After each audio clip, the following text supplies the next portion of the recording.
کراچی میں پاکستان کے اندر، اور وہ یہ بتاتی ہیں کہ جناب ان کے پاس، انہوں نے ہمیں نہیں ڈکلیئر کیا ہے کہ ان کے پاس فونز بھی ہیں، ان کے پاس نقدی بھی ہے، ان کے پاس زیورات بھی ہیں، اور یہ تمام چیزیں ان کو ڈکلیئر کرنی پڑتی ہیں۔ ایک سرٹن اماؤنٹ سے زیادہ اگر آپ کوئی چیز پاکستان کے اندر لے کر آتے ہیں، قانون کے مطابق آپ اس کو ڈکلیئر کرنا پڑتا ہے، لیکن انہوں نے ڈکلیئر نہیں کیا۔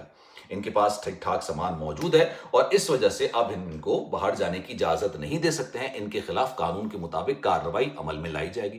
اب خاتون گھبرا جاتی ہیں، خاتون کہتی ہیں کہ بھائی یہ مجھ سے شادی کرنے کے لیے آئے ہیں، یہ برٹش سٹیزن ہیں، پاکستان میں پیدا ہوئے تھے، اگر انہوں نے نہیں بتایا تو آپ میری ان سے بات کروا دیجئے، میں ذرا تسلی کر لوں کہ آپ انہی شخص کی بات کر رہی ہیں یا کسی اور شخص کی بات کر رہی ہیں۔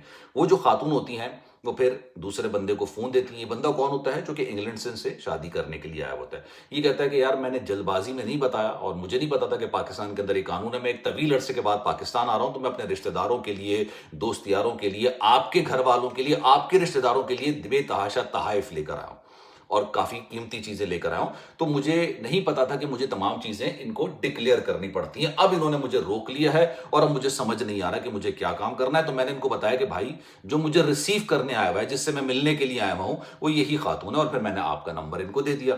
اب یہ جو بینکر خاتون ہوتے ہیں کہتے ہیں ٹھیک ہے آپ ذرا ان کو فون دیجئے۔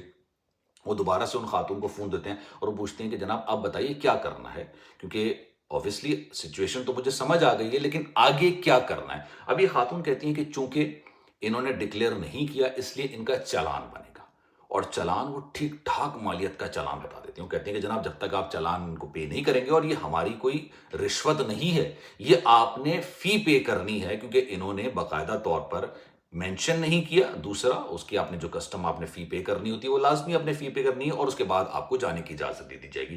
اب جب میں نے ان شخصیت سے کہا کہ بھائی آپ یہ پے کر دیجئے، تو انہوں نے کہا میرے پاس تو پاکستانی روپیز ہیں ہی نہیں، میں تو پاکستانی روپیز لے کے نہیں آیا، میں تو اب آیا ہوں، اور اب میں یہاں پر آ کے ایکسچینج کراؤں گا۔ اور یہ بہت نارمل ہوتا ہے، اوورسیز پاکستانی جب بھی پاکستان آتے ہیں تو بھائی وہ وہاں کی کرنسی لے کر آتے ہیں، اور پاکستان میں آ کے کرنسی کو ایکسچینج کرا لیتے ہیں۔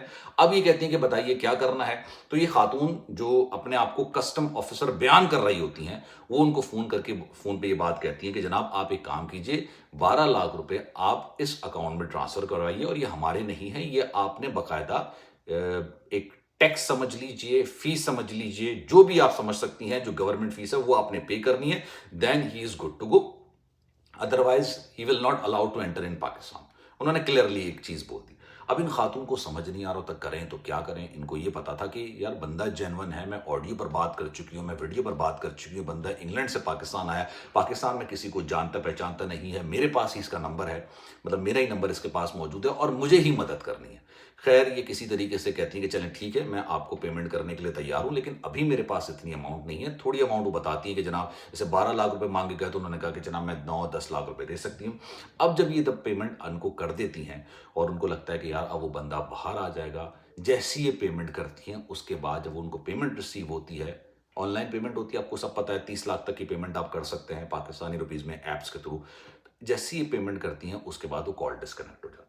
اب یہ اپنے جو ان کے ہونے والے ہسبینڈ ہیں ان کو کال کرتی ہیں کہ بھائی میں نے پیمنٹ کر دی ہے، ناؤ اب آپ باہر آ سکتے ہیں، اور پھر میں آپ کو ریسیو کر کے آپ کو جس ہوٹل میں جانا ہے یا آپ نے جہاں بھی رہنا ہے، میں آپ کو وہاں پر پہنچا دوں گی۔ اب جب یہ اس کو کال کرتی ہیں، جو کہ انگلینڈ کا نمبر ہوتا ہے، واٹس ایپ نمبر ہوتا ہے، بھائی وہاں پر کال نہیں لگ رہی ہوتی۔ ان کو لگتا ہے کہ شاید انہوں نے انٹرنیٹ کنیکٹ نہیں کیا ہوگا، انگلینڈ کی سم پاکستان میں نہیں چلتی ہے۔ کافی دیر تک یہ ویٹ کرتی نہیں، پھر انہوں نے ریٹرن کال کی اس نمبر پر جس نمبر سے ان کے پاس کال آئی تھی، تو وہ نمبر تو ابھی موجود ہی نہیں تھا، اس نمبر پر تو کال ہی نہیں مل رہی تھی، وہ نمبر تو بند ہو چکا تھا۔ کافی دیر تک وہاں پر انتظار کرنے کے بعد اور لوگوں سے ڈسکس کرنے کے بعد، وہاں پر اتھارٹی سے ڈسکس کرنے کے بعد پتہ چلا کہ بھائی یہ تو سارا اسکیم ہوا ہے ان کے ساتھ، یہ تو اتنا بڑا دھوکہ ہوا ہے ان کے ساتھ، اور یہ کوئی شخص وہاں سے آیا نہیں تھا۔ جن خاتون نے فون کیا تھا وہ کوئی کسٹم آفیسر نہیں تھی، نہ ہی کراچی ایئرپورٹ کا یہ واقعہ ہوا تھا، بلکہ ان کے ساتھ تو پاکستان کے کسی مطلب اندرون پنجاب میں، اندرون سندھ میں، یا کسی شہر میں بیٹھ کے یہ کسی نے ان کے ساتھ اسکیم کیا ہے۔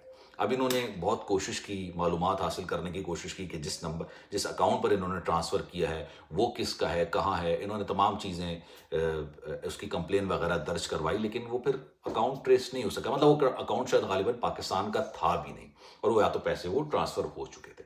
اب یہ واقعہ کبھی بھی کسی کے ساتھ بھی کسی بھی وقت پیش آ سکتا ہے، کسی بھی وقت یہ واقعہ ہو سکتا ہے۔ مطلب ہمارے ملک کے اندر اسکیمز بہت ٹھیک ٹھاک ہوتے ہیں. آپ نے فیس بک پر دیکھا ہوگا کہ بھائی ایک انگلینڈ میں رہنے والی لڑکی ہے, اس کے لیے رشتہ چاہیے, امریکہ میں رہنے والی لڑکی ہے, اس کا رشتہ چاہیے, ہم سب کچھ دیں گے, گھر ہے, نوکری ہے, صرف ایک لائل بندہ چاہیے. اتنے اسکیم ہوتے ہیں, اتنے اسکیم ہوتے ہیں. اور سادہ لوگ, اور وہ سادہ لوگوں کے کیا معاملہ ہے کہ یار گھر کے اندر بیٹیاں موجود ہوتی ہیں, ان کے رشتے اچھے نہیں مل رہے ہوتے ہیں, اور وہ چاہتے ہیں کہ یار ہماری بیٹیوں کے اچھے رشتے ہو جاتے ہیں, وہ ان کا شکار بن جاتے ہیں. اب آپ کی اس بارے میں کیا رائے ہے؟ میں چاہوں گا کہ کامنٹ سیکشن میں اپنی رائے کا اظہار ضرور کیجیے گا. خیال رکھیے گا اپنا. انشاءاللہ اگلی ویڈیو میں آپ سے پھر ملاقات ہوگی. اللہ حافظ.